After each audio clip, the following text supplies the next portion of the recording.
Women who have been without sex greet you like this instantly catches attention because it sounds funny, dramatic, and a little scandalous. Yet beneath the humor is a playful truth that says a lot about human nature, especially the way women carry their emotions, desires, and unmet needs into everyday encounters. When a woman has gone a long time without intimacy, her greetings, her body language, even the tone of her voice can carry hints of longing, sharpness, or exaggerated warmth. The title is less about sex itself and more about how absence, especially in an area as powerful as intimacy, colors the way someone connects with the world around them. At its core, the phrase reflects the fact that people are emotional beings. Sexual energy is not just about physical pleasure, it is also tied to confidence, mood, and the flow of affection. When that energy is suppressed or goes unexpressed for too long, it doesn't just disappear.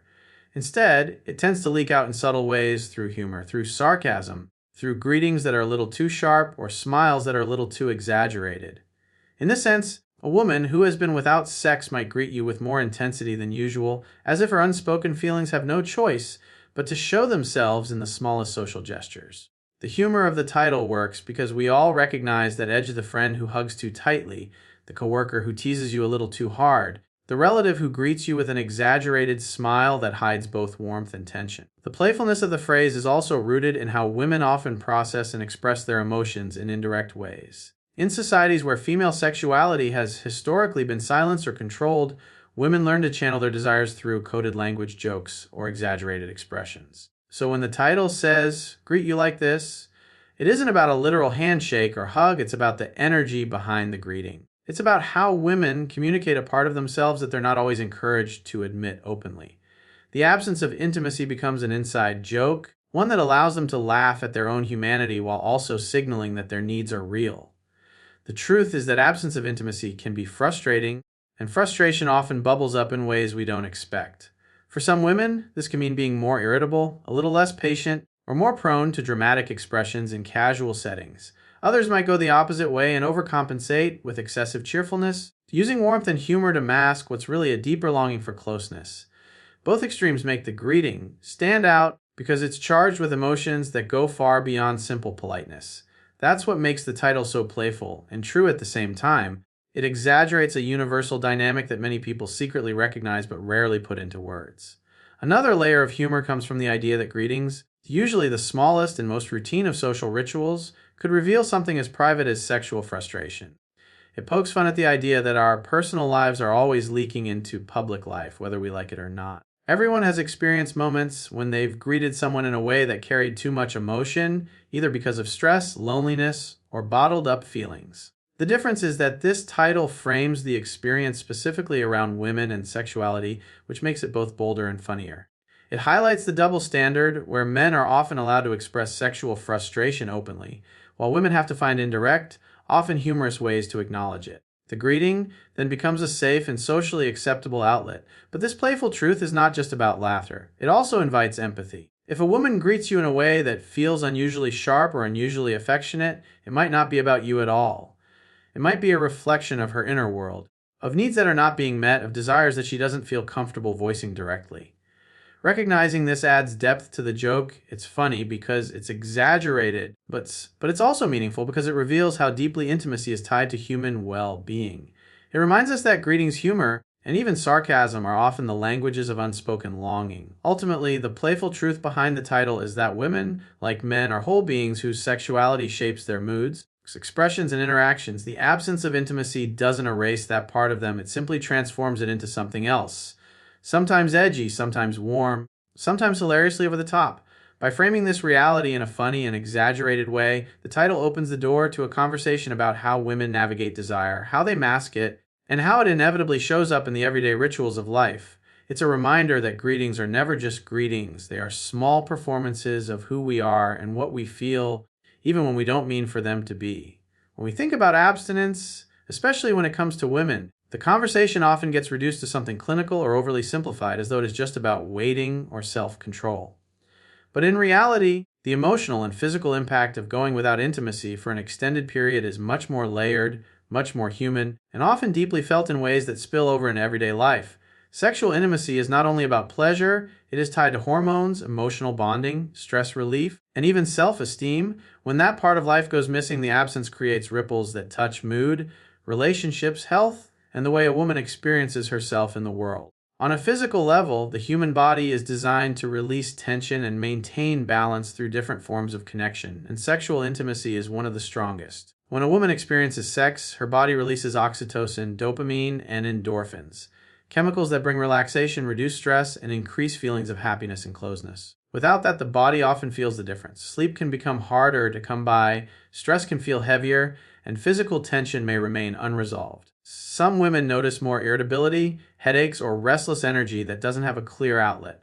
The body remembers what it feels like to release, and when that release doesn't come, it manifests as physical unease. There's also the question of desire itself. Contrary to old stereotypes that painted women as less sexual than men, modern research has shown that women's sexual desire is complex and deeply tied to both the body and the mind. When intimacy is absent, that desire doesn't necessarily disappear. It can simmer beneath the surface, sometimes making itself felt in subtle ways like daydreams, heightened sensitivity, or even frustration that seems unrelated to sex on the surface. A woman might feel a shorter fuse in daily life or notice her emotions swinging more easily between highs and lows. These shifts are not about weakness. They are about the natural effects of an unmet need that is both physical and emotional. Emotionally, the impact of abstinence can be even more profound. Sex is often associated with validation and connection. For many women, intimacy provides a feeling of being desired, of being seen in a raw and vulnerable way, and of being connected to another person beyond words. Without that, a quiet loneliness can set in, even if the woman has a full social life or supportive friends. It's not about being alone, it's about missing a particular kind of closeness that can't be replicated by conversation or friendship. Over time, this absence can begin to affect self-perception. A woman might start to question her attractiveness, wonder if she is still desirable, or feel as though part of her feminine identity has gone dormant. These doubts can quietly chip away at confidence. There's also an emotional paradox in abstinence. While some women become more guarded and withdrawn, others overcompensate by being extra expressive, cheerful, or playful. It's a way of redirecting energy. What cannot be released physically gets transformed into exaggerated humor, warmth, or sharpness in everyday interactions. This is why the way a woman greets someone, jokes with friends, or responds to small situations may carry an intensity that is actually about something deeper. The absence of intimacy creates emotional pressure, and that pressure seeks an outlet, even in small social gestures. Culturally, women often face added weight in these experiences because female sexuality is still surrounded by stigma, judgment, or silence. While men can more openly joke about sexual frustration, women are expected to either downplay their needs or wrap them in humor to avoid being judged. This means the emotional impact of abstinence is not only about missing intimacy, it is also about carrying the burden of silence, so of not always being able to speak openly about what is missing.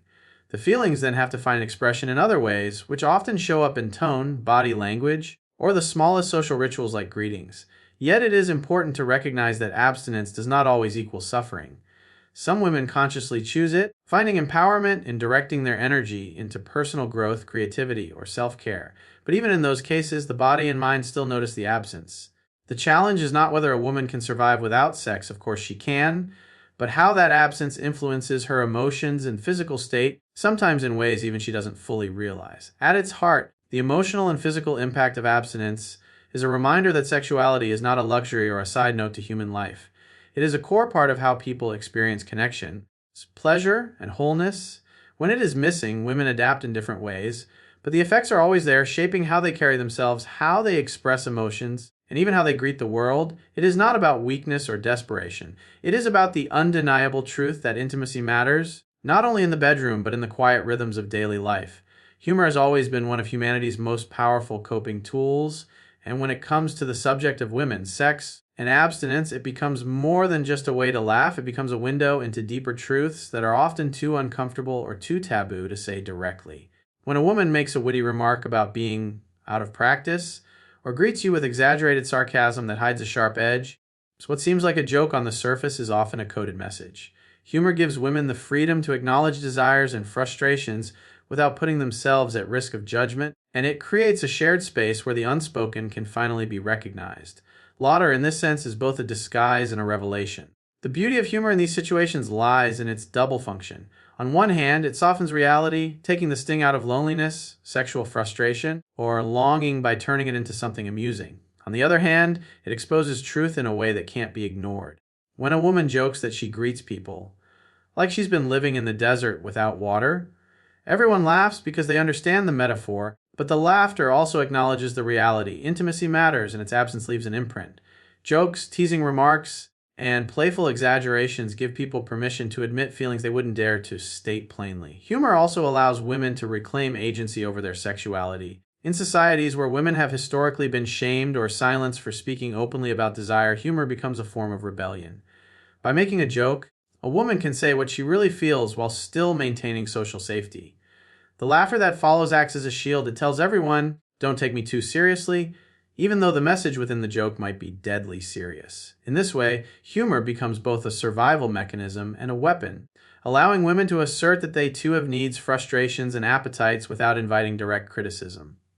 But humor doesn't only protect, it also connects. When a woman shares a witty remark about her lack of intimacy, she's not just entertaining others, she's inviting them into her reality. Laughter bridges the gap between her private struggles and the public world, turning isolation into community. Friends who laugh together at such jokes create a bond, a sense of shared understanding that says, we've all been there. This is why humor around sex and abstinence resonates so strongly. It speaks to experiences that are universal yet rarely voiced. By laughing at it, people validate it without needing to dissect every uncomfortable detail. There's also a psychological release in humor that mirrors the release sex itself provides. Just as intimacy relaxes the body and reduces tension, laughter does something similar by flooding the brain with endorphins and breaking down barriers. In this way, humor doesn't just comment on the absence of sex, it temporarily fills its void by offering a different kind of release. That's why a woman's playful greeting, laced with sarcasm or exaggeration, can feel so powerful. It's her way of channeling bottled up energy into something socially acceptable and even enjoyable for those around her. What makes humor especially revealing is how it exaggerates reality. When a woman jokes about being so tense she could bite someone's head off, it's funny precisely because it's an overstatement. But exaggeration works because it is built on a kernel of truth. People laugh not because they think she literally would, but because they sense the real frustration that gave rise to the joke. The humor works as a safe performance of vulnerability. It says, this is what I'm feeling, but I'll present it in a way that makes you laugh instead of pitying me.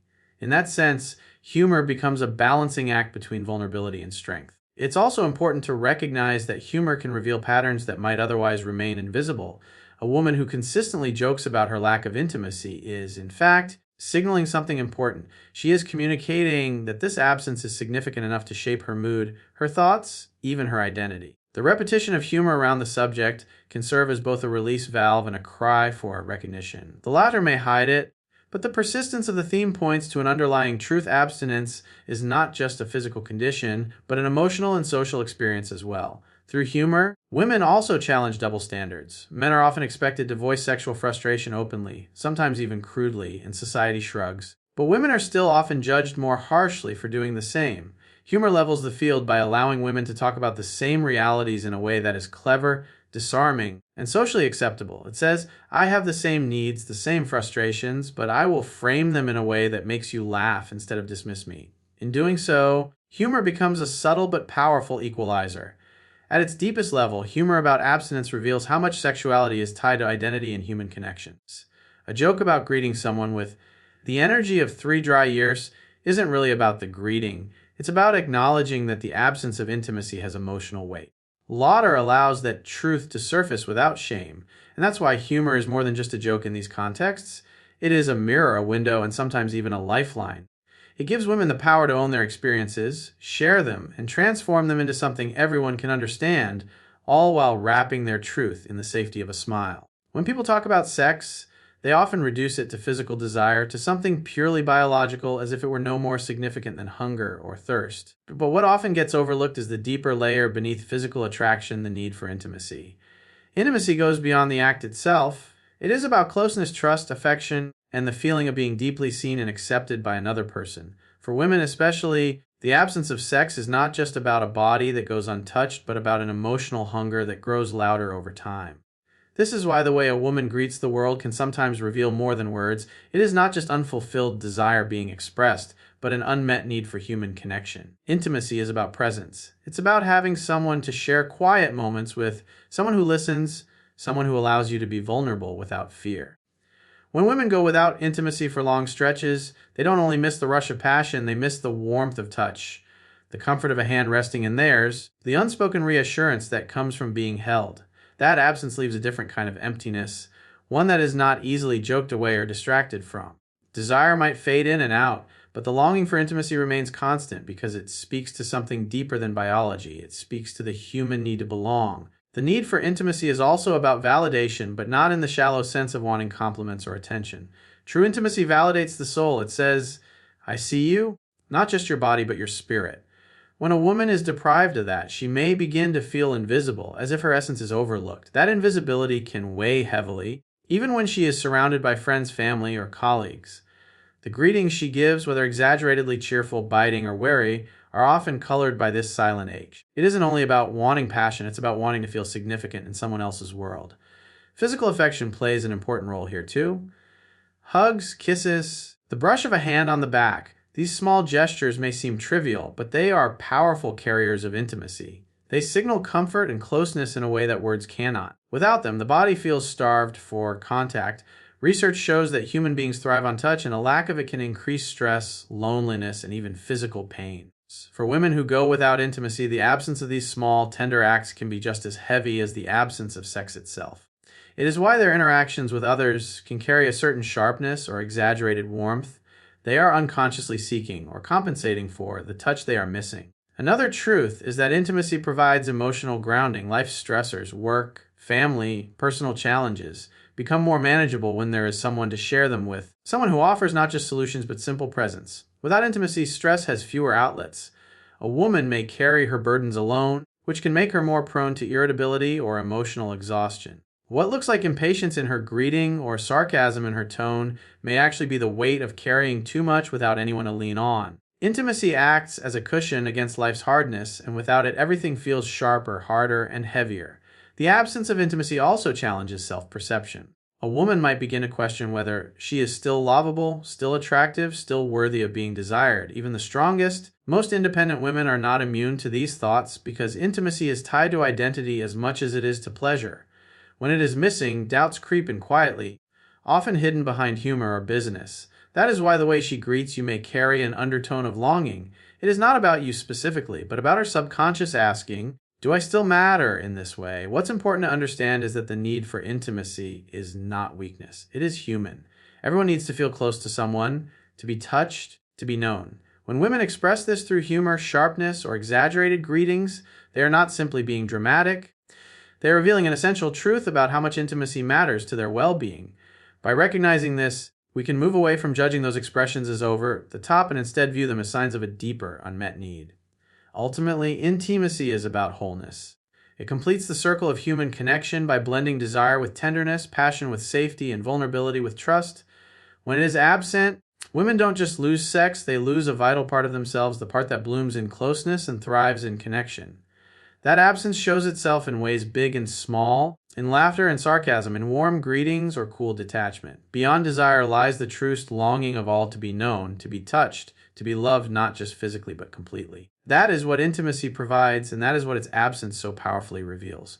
For generations, female sexuality has been wrapped in silence, judgment, and stigma. While men have often been encouraged, even celebrated for expressing their desires openly, women have been taught to suppress, disguise, or deny their own. This double standard has created an entire culture where female pleasure and intimacy are treated as secondary, dangerous, or even shameful.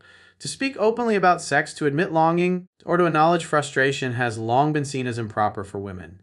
And yet, despite these taboos, women continue to find ways of expressing their truths, often indirectly, through humor, exaggerated greetings, or subtle gestures. Breaking these taboos is not just about talking openly about sex, it is about reclaiming wholeness, identity, and humanity. The silence surrounding female sexuality has roots in history.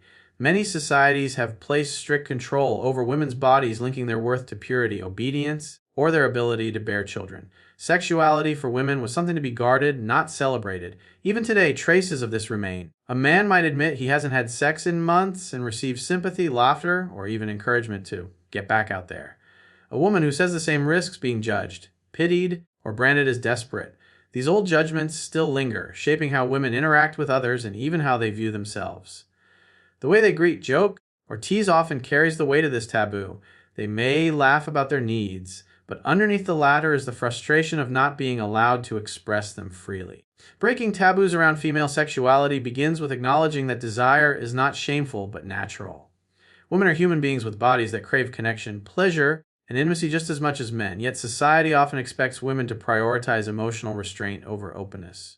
This creates a paradox where women feel the same desires as men but must channel them into coded humor or indirect signals to avoid being judged. The playful greeting, the sarcastic remark, or the exaggerated warmth becomes a safe way to express what cannot be said outright. These performances highlight just how deeply the taboo runs. Even when women laugh, they are pointing to the truth that their sexuality has been silenced. The taboo also influences relationships. In many cases, women may struggle to communicate their needs to partners because they fear being seen as too demanding or too forward. This lack of open dialogue leads to unmet needs, misunderstandings, and emotional distance.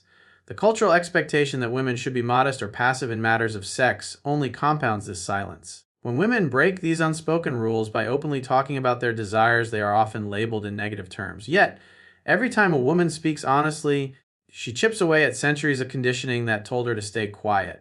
One of the most powerful ways women challenge these taboos is through humor. A joke about being out of practice or greeting someone with exaggerated intensity might sound lighthearted, but beneath it is a quiet rebellion. Humor provides a socially acceptable space to talk about sex without being accused of impropriety. It allows women to acknowledge what is missing in their lives and to bond with others who understand the feeling.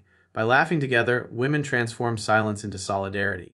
What was once taboo becomes shared truth, disguised in wit but powerful in meaning. Breaking taboos also requires reframing female sexuality in a positive light. Instead of seeing it as something dangerous or shameful, it should be recognized as a vital part of well-being. Sexuality is not only about pleasure, but also about self-confidence, health, and emotional balance. When women are denied the right to express this side of themselves, they are denied a piece of their humanity. By openly discussing abstinence, longing, and intimacy, women reclaim ownership of their bodies and experiences. Their greetings, jokes, and gestures then become not just playful but revolutionary, small acts of defiance against a culture that has long told them to keep quiet. There is also a generational shift happening. Younger women are increasingly vocal about their desires, their frustrations, and their right to experience pleasure. Social media, comedy, and art have become platforms for breaking down taboos and normalizing conversations around female sexuality. Yet, resistance still exists, old stereotypes die hard, and many women still carry the weight of internalized shame. This makes every act of honesty, every laugh, every bold greeting an act of courage. Ultimately, breaking taboos around female sexuality is not about scandal or rebellion for its own sake. It is about honesty. It is about women being able to greet the world authentically without disguising their truths behind humor or exaggerated expression. It is about recognizing that desire, intimacy, and pleasure are not luxuries but essential aspects of being human.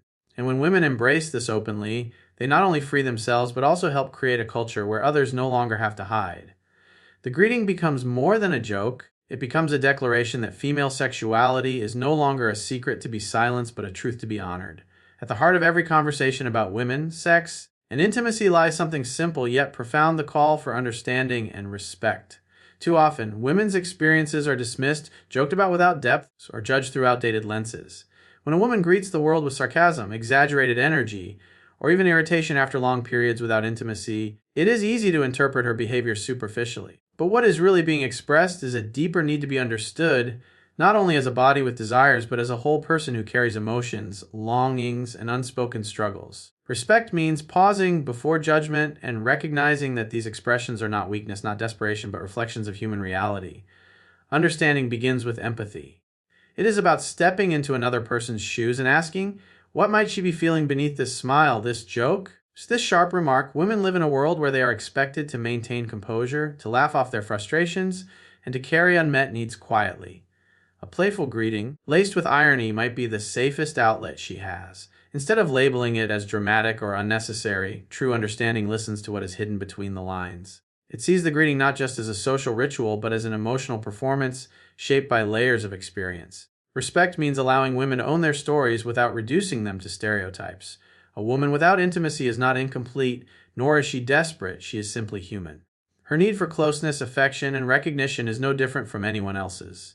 Yet society often places women in a box, expecting them to be nurturing, modest, or selfless while discouraging them from expressing sexual or emotional hunger. Breaking out of this box requires others to respect that her needs are valid, not shameful. Respect acknowledges her right to speak openly, to laugh about her reality, or to admit her frustrations without fear of being diminished. A call for understanding and respect also challenges the culture of judgment. When women show signs of longing, whether through humor, exaggerated greetings, or even irritability, they are often unfairly criticized. They might be called needy, overly emotional, or attention seeking. These labels silence them further, forcing them to mask their truth in even more humor or silence. Respect replaces judgment with curiosity and compassion.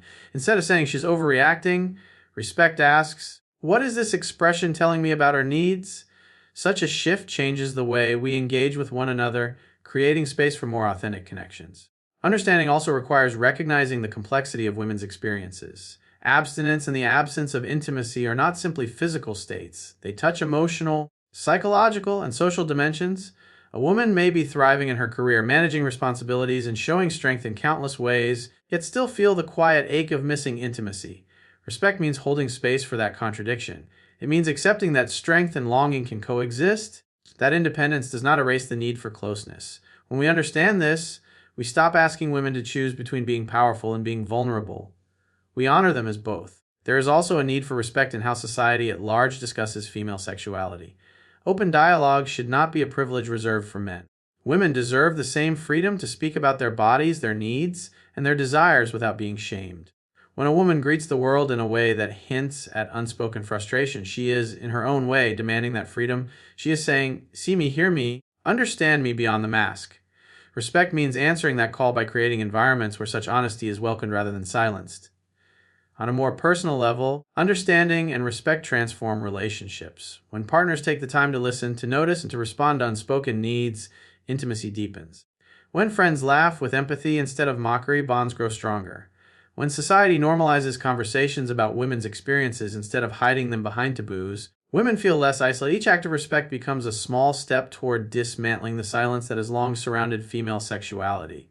Ultimately, the call for understanding and respect is about dignity. It is about recognizing that women are not defined by their access to intimacy, but that their expressions of longing, humor, or frustration deserve to be taken seriously. It is about honoring their humanity, which includes their bodies, their emotions, their needs, and their truths. A greeting that feels exaggerated or charged is not just a quirk, it is a signal.